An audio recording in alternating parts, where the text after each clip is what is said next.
Bonjour tout le monde, je vais répondre tout au long de la semaine à certaines de vos questions. Alors tout d'abord Alexandre, penses-tu que l'AJ Auxerre a une chance de s'en sortir face au Grand Milan et au Real Madrid? À l'arrivée, si tu veux, je ne vois pas l'AJ Auxerre devant les deux équipes en question, AC Milan et Real Madrid. Peut-être pour la troisième place, ça peut se jouer avec l'Ajax, Alexandre.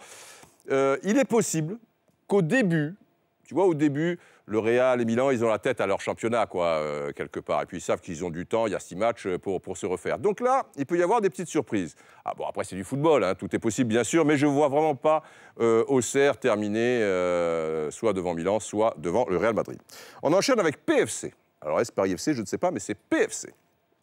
Pensez-vous sincèrement que cette équipe de France a un avenir sur le long terme? Évidemment, il y a des bons joueurs, mais on a l'impression qu'ils ne savent pas jouer ensemble, on ne ressent aucune motivation dans le groupe, on a l'impression de voir évoluer 11 joueurs individualistes, pensant débloquer à eux seuls la situation, etc., etc. Alors là, je pense, PFC, que la remarque était avant le match contre la Bosnie. C'est vrai que quand on a vu France-Biélorussie, je ne crois pas qu'il soit individualiste en soi, mais il manquait vraiment, c'est vrai, d'automatisme, quoi, et ça pouvait passer pour de l'individualisme, mais je ne pense pas que ce soit le cas. Alors, est-ce qu'elle a un avenir à long terme?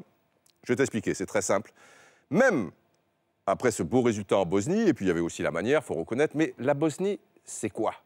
La Bosnie, c'est une équipe qui est pas mal, c'est pas Andorre, Saint-Marin, Luxembourg, mais enfin, ça reste la Bosnie. Tu te rends compte que, tu m'aurais dit, la France, alors là, ça avait une valeur étalon, a battu la Yougoslavie en Yougoslavie, à Belgrade, à Sarajevo, ce que tu veux.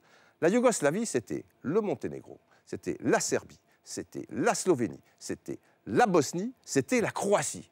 Alors là, oui, parce que je veux dire, tu prends les 2-3 meilleurs joueurs bosniaques, tu prends un gars comme Modric, tu vois, très fort de Tottenham, le Croate, et quelques autres, tu prends des gars comme Vidic, Stankovic, les Serbes, Vucinic, le Monténégrin et tout. Là, tu as une équipe de feu. Si la France fait la même démonstration et gagne 2-0, là, je te dis, l'avenir à long terme, pas mal.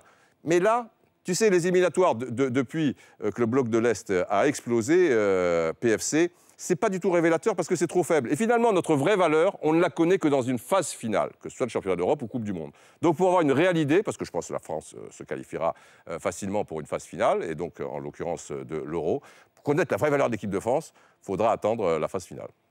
Voilà. Christophe Lilles. Le Real Madrid a-t-il une chance de passer les huitièmes de finale cette année avec Mourinho à sa tête? Alors oui, et même plus d'une, Christophe. Là, je pense que, comme il y a eu beaucoup de joueurs, il y a des blessés, Ronaldo, Kaka un peu plus longtemps, bon, beaucoup de joueurs, Ozil, Khedira, etc., et tout le tralala, je pense qu'il va falloir un certain temps d'adaptation quand même, attendre quelques semaines. Mais après, je les vois même aller au moins dans le dernier carré. La comédie a suffisamment duré. 5 fois d'affilée se faire éliminer en huitième de finale. Le Real Madrid, la Casablanca, por favor, señor.